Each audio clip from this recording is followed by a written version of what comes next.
Joining our conversation, the author of that piece, Rick Wilson, Republican strategist, Lincoln Project co-founder and author of the book, Running Against the Devil, A Plot to Save America from Trump and Democrats from Themselves. Also joining us, Robert Gibbs, former White House press secretary under President Obama and an MSNBC political analyst.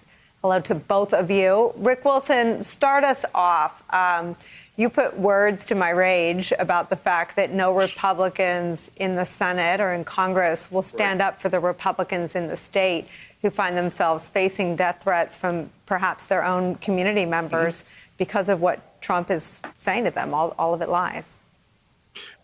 Nicole, and it's great to be back with you, and good to see you again.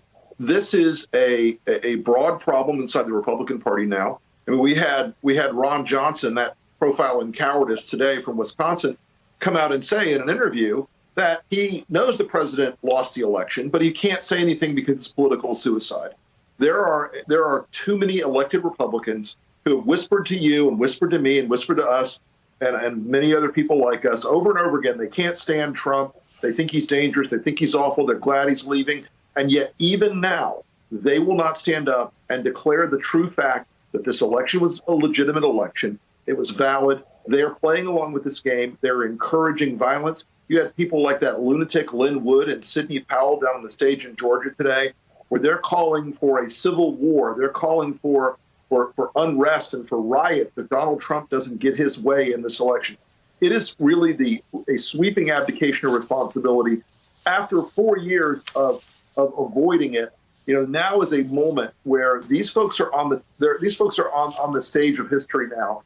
And if they let this thing drag out to the point that Trump will clearly let it drag out to, which is potentially even violence, they're going to have a responsibility for this, that history will judge them in an extraordinarily harsh way, in my opinion.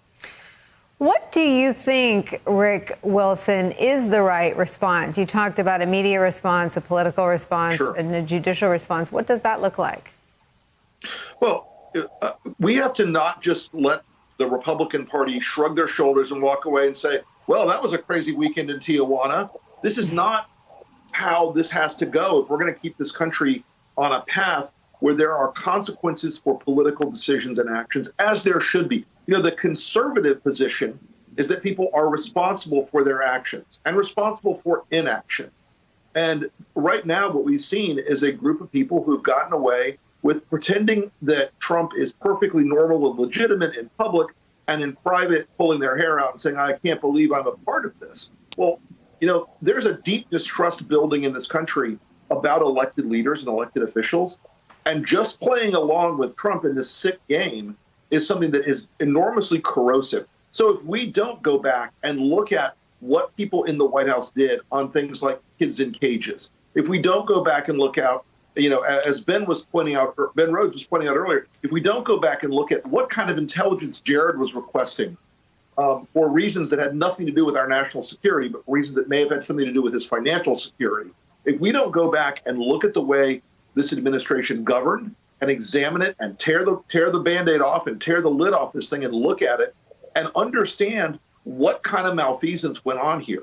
We've got 270,000 dead Americans, in part because this administration made a series of political judgments that they were going to punish blue states. There is a lot to do here.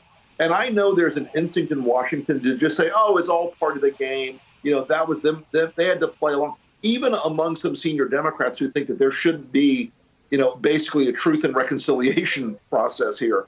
I believe there should be, because if we don't, as I said in the article, we will get more of the same. Hey there, I'm Chris Hayes from MSNBC. Thanks for watching MSNBC on YouTube. If you want to keep up to date with the videos we're putting out, you can click subscribe just below me or click over on this list to see lots of other great videos.